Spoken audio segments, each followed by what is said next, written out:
Welcome back. Today we're going to be doing step three. Step three is introducing the bit and the bridle. I'm still going to put the saddle on him. Just pretty much brush up on all the last steps, see how if he still remembers those. Put the saddle on, walk him around a bit, and then bring him out and put the bridle on. See how he is with the bridle and the reins.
first off, I'll put the lines on him and line drive him. I'll connect the lines to the bit and just see how he is, how responsive he is to the bit. It's just so that once I get on his back, I can have, you don't have to exactly know how to turn. All I just need to know is that I can stop him if it's an emergency. So it's pretty much just basic bit control that I'm doing right now.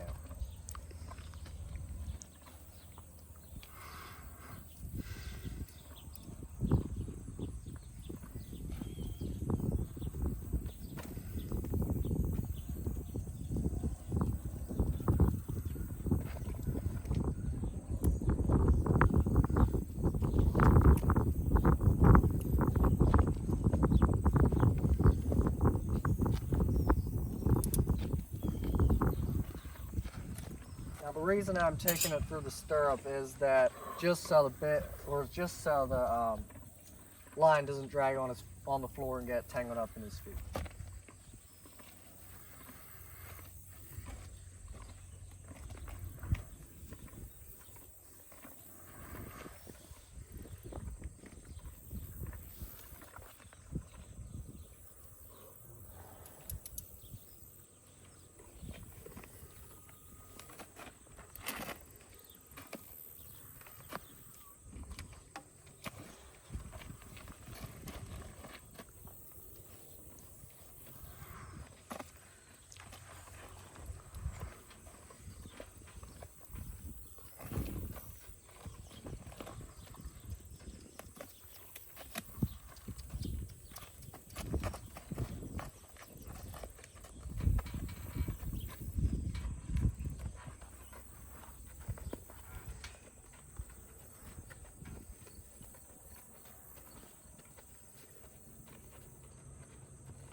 Stop, about back up, there we go. Now turn around.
Given to the pressure, so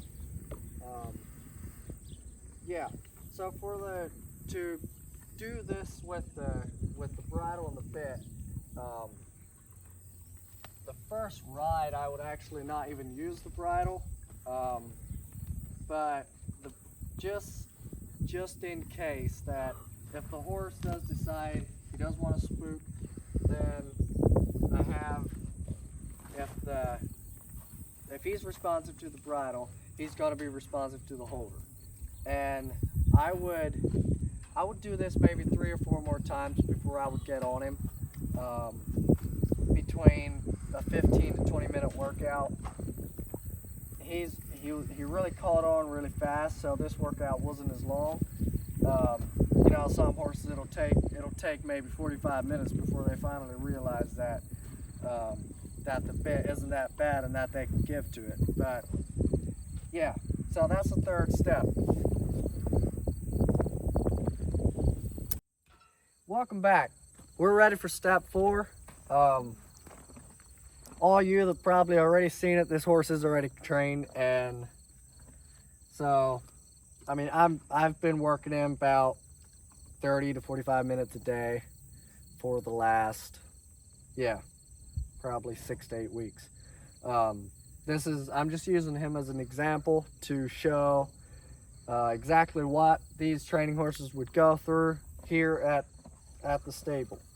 So we're ready for step 4, which I'm going to be doing sort of just a recap of all the other steps, and hopefully, or yeah, then at the end of the step I'll get on him and I'll pretty much show you guys what the first ride looks like.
So now I'm gonna take the bridle off. That is mostly why I take the bridle off for the first ride, is to give the horse a sense of freedom, to see if I can have the horse as comfortable as possible on the first ride. Horses deserve to be able to move forward, and with the bit in their mouth, sometimes horses resist that pressure, that constant pressure of the bit. So I usually just use a rope holder, and then I just tie the lead rope to the bridle, or to the holder.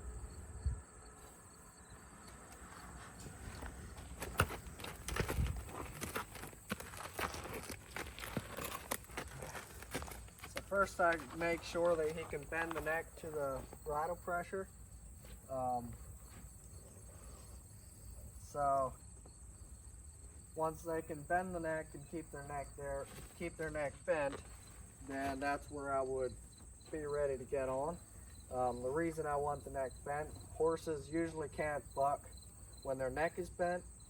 So if you bend a colt's neck before you get on, and then once you get on, he can't just send you into the air before you're on. So I'll bend the neck.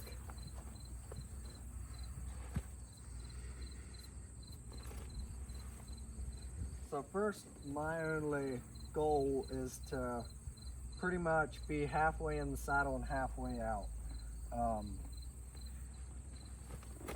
Pretty much right like this.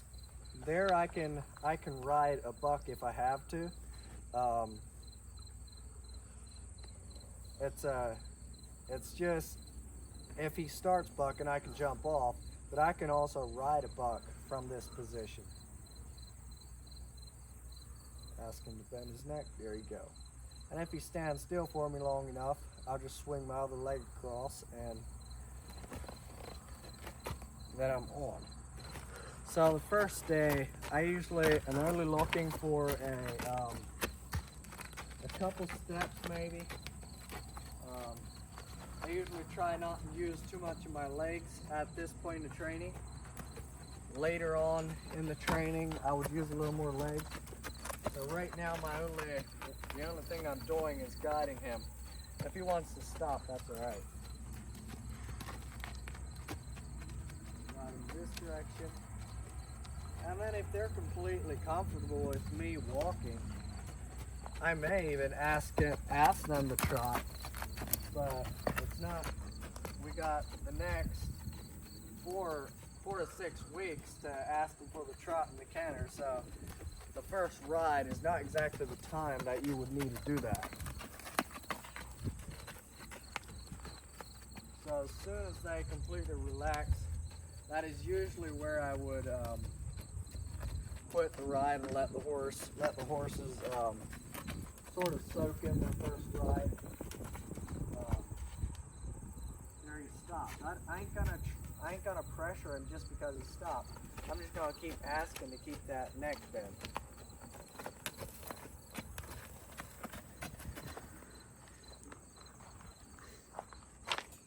There he keeps resisting bending the neck. There he bent the neck for me. There, that's good. So this here, the first day is always probably the first ride is probably the shortest workout on his back. Then after that, I'll do a little more advanced stuff. So yeah, that's it for today. I'll get on his back from now until he's done every day, which he has already done. So yeah, I've been on his back probably for 4 to 6 weeks now. So yeah, that's step 4.